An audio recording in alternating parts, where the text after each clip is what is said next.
d'art contemporain. Donc on va parler de Jean-Michel Basquiat. Jean-Michel Basquiat. Que vous connaissez, je pense, parce qu'il a marqué la pop culture assez avec beaucoup de force. Notamment cette couronne, qui est très très connue. Je sais pas si vous l'avez déjà vue. Je sais qu'elle était à la mode et qu'elle avait été réutilisée dans les années 2000 pour des t-shirts, enfin, des choses comme ça.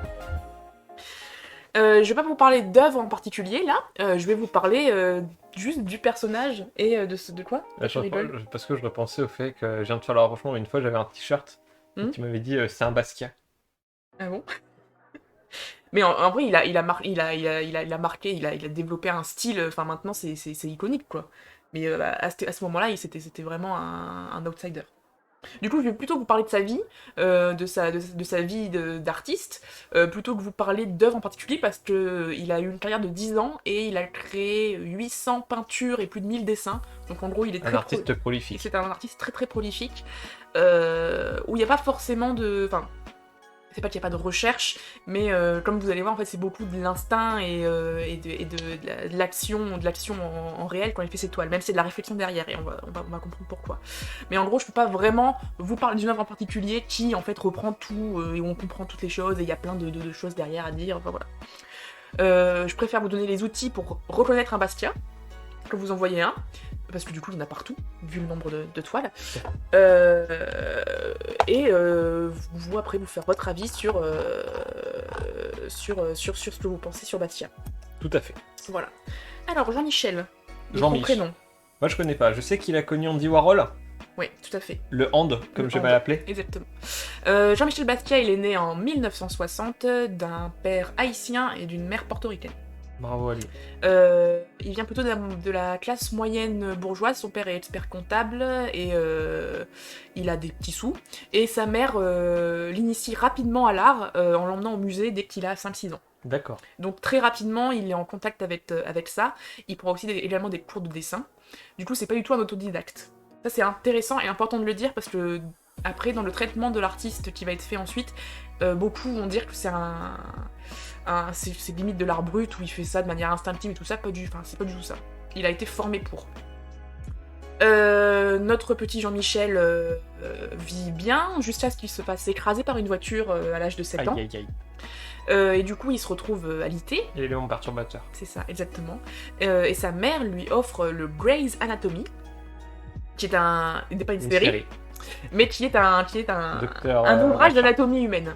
Et ce livre va énormément le marquer, et en fait c'est grâce à ça qu'il va commencer à repérer les parties anatomiques du corps et qui va les représenter ensuite sur ses toiles par la suite.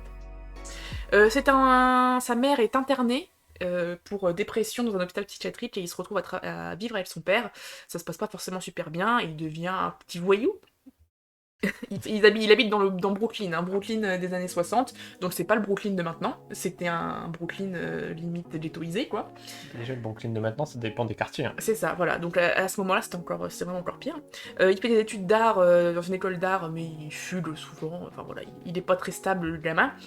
Et quand il a 18-19 ans, il va lancer avec un ami à lui qui s'appelle Al Diaz un groupe d'artistes qui s'appelle SAMO, S-A-M-O, qui veut dire same old shit.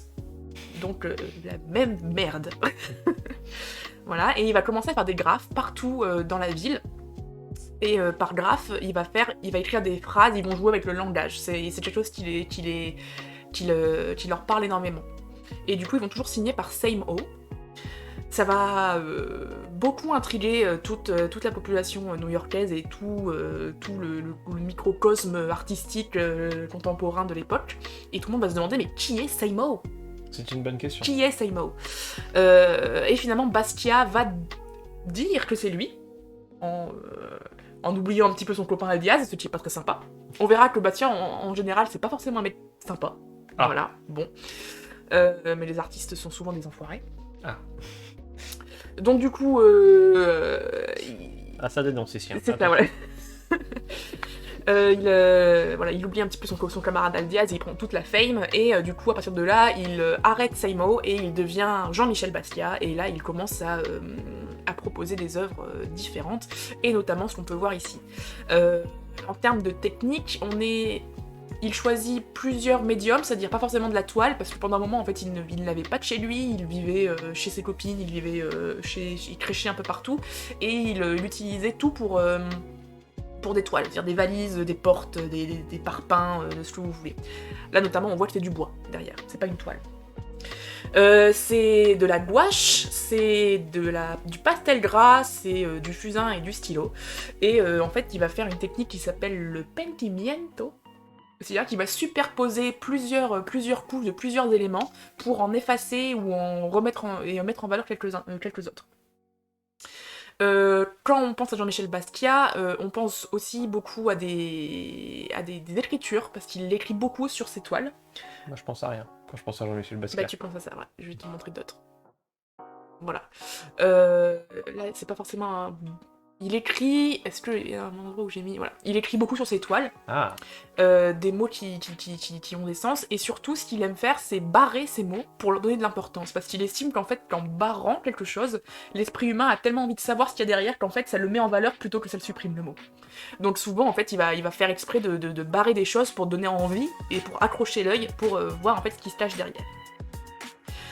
Jean-Michel Basquiat, c'est un activiste, un très grand activiste noir, notamment parce qu'il se rend compte que, vu sa culture du coup artistique, il se rend compte que les noirs n'ont pas forcément eu la meilleure place possible dans la peinture, surtout occidentale. Tout à fait. Et du coup, il va au maximum essayer de mettre en scène des personnages noirs. Voilà, et il va faire son possible pour marquer l'histoire et pour mettre en avant ce genre de personnage. Il y a beaucoup de crânes, et là, en fait, on peut revoir en fait, ce qu'il a pu voir dans son Grey's Anatomy. Voilà, par exemple, là, on a la cage thoracique, on a les os, Là, on a toute la forme du crâne qui est bien précise, bien dessinée, qu'on devine vraiment bien. Il va beaucoup questionner aussi tout le spirituel, le lien avec la chrétienté, le catholicisme. Donc là, on voit que ce charmant monsieur a une petite couronne d'épines, comme un certain petit Jésus. Voilà. C'est toujours en fait des espèces de ratures, de choses efficaces avec de la peinture un peu superposée, plusieurs éléments, ça attaque l'œil, c'est des couleurs qui sont très vives et qui nous parlent. Il n'y a pas forcément de signification précise derrière, hein. Il n'y a pas forcément voulu faire passer de message, et vu la prolification de son œuvre, franchement, il en produisait à la suite, quoi.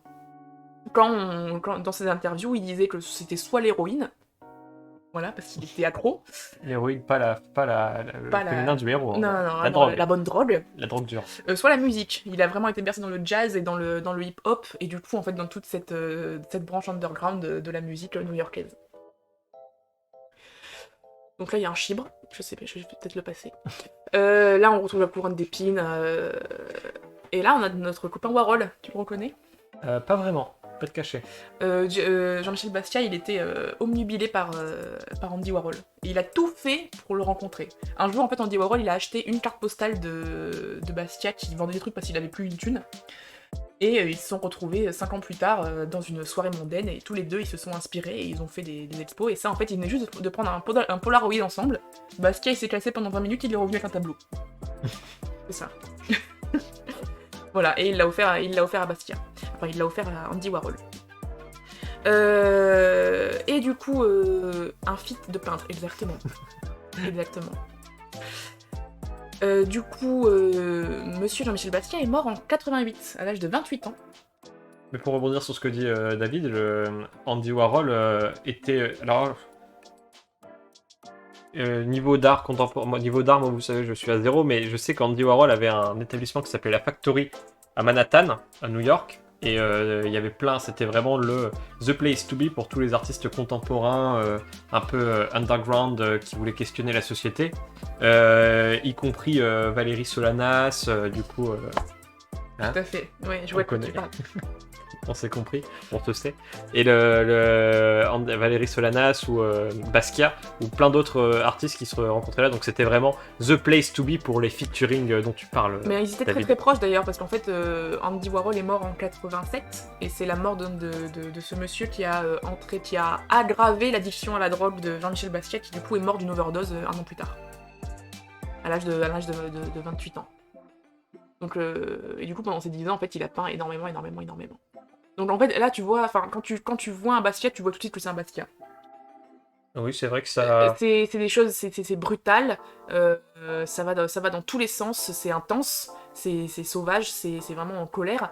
Et ce qui est pour moi en fait du rap, parce que j'ai écouté des trucs, j'ai écouté un podcast notamment sur France Culture que j'ai trouvé insupportable à écouter. D'ailleurs, j'ai pas écouté jusqu'au bout, mais en fait, ils arrêtaient. Pour moi, c'est juste enfin, c'est limite du racisme quoi, mais bon, ou du mépris de classe. Mais le mec il disait non, mais de toute façon, ce mec c'était un inculte, il savait rien. De toute façon, le hip-hop, voilà, c'était pas, enfin, c'était une culture un peu, voilà, on sait pas trop où ça va et tout machin. Enfin, vraiment, il chiait sur, enfin, il faisait caca sur la culture underground de cette époque-là, mais ça m'a beaucoup irrité. Et ici sur Côté Court, vous savez qu'on essaie de montrer que c'est pas parce qu'on n'y connaît rien qu'on peut pas en parler. Enfin, il faut quand même connaître un petit peu. Mais d'ailleurs, en parlant de j'y connais rien, mais je donne mon avis, je trouve que. Parce que vous savez, en peinture, c'est vraiment l'idée. Je trouve que cette peinture-là, vous me direz ce que vous en pensez dans le chat, cette peinture-là en particulier, ça me fait penser au dessin animé Spider-Man Into the Spider-Verse, pour ceux qui l'ont vu, le dessin animé de Sony.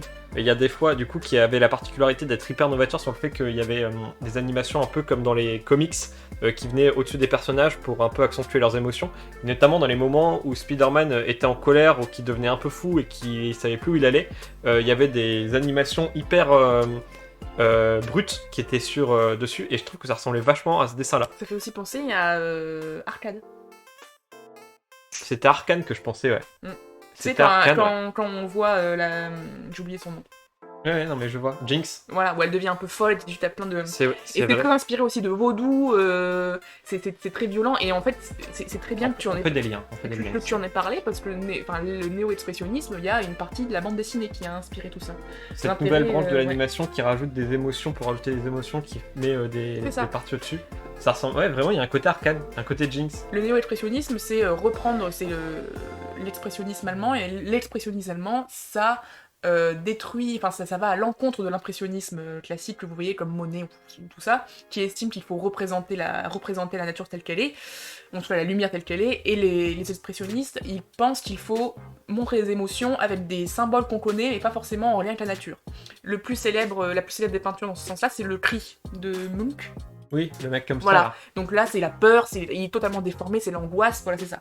Et le néo-expressionnisme, c'est la suite de ça, c'est des personnages, on voit ce que c'est, donc c'est du figuratif, si vous avez retenu ce dont on a parlé avec Kandinsky, c'est du figuratif, mais du coup, c'est des personnages qui sont pas forcément fidèles à la nature, qui sont déformés, qui sont là pour montrer des émotions. Et là, on comprend, enfin, ça se voit que c'est de l'automatisme, c'est de la colère, c'est vivifiant, voilà, ça va dans tous les sens, quoi. Encore un lien qu'on peut faire en plus avec Kandinsky, c'est qu'il écoutait constamment de la musique quand il faisait ça. Donc potentiellement, c'était des émotions qu'il ressentait quand il écoutait de la musique. Et c'est intéressant de pouvoir faire des liens entre des dessins animés, des productions sur Netflix qu'on voit, qui plus est là, ou autres de Sony par exemple, où je disais Spider-Man, et justement Spider-Man il habite à New York, et si je dis pas de conneries, si je suis pas totalement... Non, il vient du Queens, Spider-Man. Du Brooklyn. Ouais, il vient du Queens. Donc il vient pas du tout de Brooklyn. Mais en tout cas, il y a vraiment l'aspect... Enfin voilà, ça permet de faire des liens. C'est intéressant, je trouve. Mais tout à fait. C'est ultra intéressant. De toute façon, plus on s'approche dans l'art contemporain, plus en fait on voit les influences. Et Basquiat, il a clairement marqué ses influences. Et je finirai juste pour dire que il y a quelqu'un qui a dit que c'était tellement expressif, même surtout avec la parole, parce qu'il fait rentrer du coup le langage dans l'interprétation de la toile. C'est que si on lit une toile de Basquiat, qu'on la voit et qu'on la lit, en fait, on est capable de voir les pensées de Basquiat. Et je trouve que c'est très très beau de dire ça, qu'on peut voir les pensées ou le mindset d'un peintre au moment où il a peint la chose. En tout cas, il a peint cette peinture. Et bah c'est très intéressant. Voilà. Qu'en as-tu pensé, Monsieur Tillieu? Est-ce que tu aimes Basquiat déjà? Je suis pas fan, mais... Pas fan de Basquiat? Non, mais j'aime le fait qu'on puisse faire des liens avec la culture populaire. Même si n'oubliez pas que il faut jamais... Enfin, il faut jamais... Ouais, si j'étais vous, j'éviterais de dire en regardant Arcane, ah mais ça c'est vraiment du Basquiat. Non, mais je trouve que c'est très facile d'accès. L'inverse. Je trouve que c'est très facile d'accès et c'est très... Bon, peut-être pas mettre ça, mais tu vois, c'est efficace et on voit très bien aussi l'impact du street art sur ce qu'il a fait. On voit par quoi il est passé. C'est marrant parce que là, je vois vraiment, pourtant, encore une fois, je m'y intéresse pas du tout, mais je vois l'influence que ça peut avoir sur les nouvelles, comme je le disais, les nouvelles formes d'animation, les nouveaux styles d'animation inspirés des comics. Vraiment, je vois je vois un peu ce que ça apporte, ouais. Voilà, je trouve que c'est pas difficile de reconnaître un Basquiat. C'est quelqu'un qui est assez prolifique, donc vous verrez forcément des toiles de lui si ça vous intéresse ou si vous allez dans un musée. Et c'est tellement efficace et tellement brut qu'en fait on n'a pas forcément besoin d'avoir énormément de connaissances pour apprécier l'œuvre en tant que telle. Tout à fait. Voilà. N'oubliez pas, si vous appréciez le contenu, de follow notre chaîne en appuyant sur le petit cœur en bas de votre écran. Tout à fait. On le répète parce que voilà. On est à 47 followers, donc si on atteint les 50 followers, on fera un truc, on sait pas encore ce qu'on va faire. On avait fait le projet de streamer les Oscars, mais c'est à 2h du matin un dimanche, donc on a un peu la flemme. En plus de ça, ce dimanche-là, on va voir Orelsan en concert. Enfin bref, globalement, on a la flemme. Et du coup, on va peut-être passer justement au sujet suivant. Est-ce que vous avez déjà vu Basquiat? Est-ce que vous voulez peut-être nous faire des retours là-dessus? Oui, tout à fait. Peut-être faire un petit retour quand même, et après on part directement sur les Oscars. Absolument. Voilà. On a eu un follower en plus? Bah ouais, on l'a pas vu. Mais on l'a pas vu. Qu'est-ce qui... Je vais essayer de me renseigner pendant que les gens répondent. Et du coup... C'est moi, en vrai Anatar 1395 qui nous a suivis à 8h32 ce matin. Eh bien, super, merci. Je trouve que c'est au fur et à mesure qu'on approche, et je sais pas si vous suivez depuis le début, mais en tout cas, moi j'ai déjà vu, mais il y a longtemps, et ça me faisait peur. Mais voilà, mais tu vois, j'ai choisi des thèmes qui font peur aujourd'hui. Je me suis dit, voilà, il faut les réveiller un peu, quoi. C'est bientôt la rentrée. Pour nous. Ouais, pour nous, c'est la rentrée. C'est intéressant parce que plus on avance, plus en fait on peut faire des liens avec ce qu'on a vu précédemment. Et même toi, hein, qui connais rien et qui ça s'intéresse pas forcément énormément, tu peux voir l'évolution des mentalités et comment en fait on en arrive du coup à des choses qu'on voit, et du coup ce qu'on voit c'est de l'animation. Tout à fait. Voilà. Et c'est pour ça qu'en plus tu pourras reconnaître au fur et à mesure, parce que les gens qui tentent des animations différentes, tu vas les remarquer tout de suite. Non, oui, c'est intéressant. Désolé, j'ai pas pu écouter la chronique, la place de Landai était à la cuisine. Bah écoute, tu pourras écouter en replay bien sûr sur la chaîne YouTube Côté Court. On arrête la publicité abusive. Si vous êtes sur YouTube, n'oubliez pas de vous abonner à la chaîne YouTube. Tout à fait.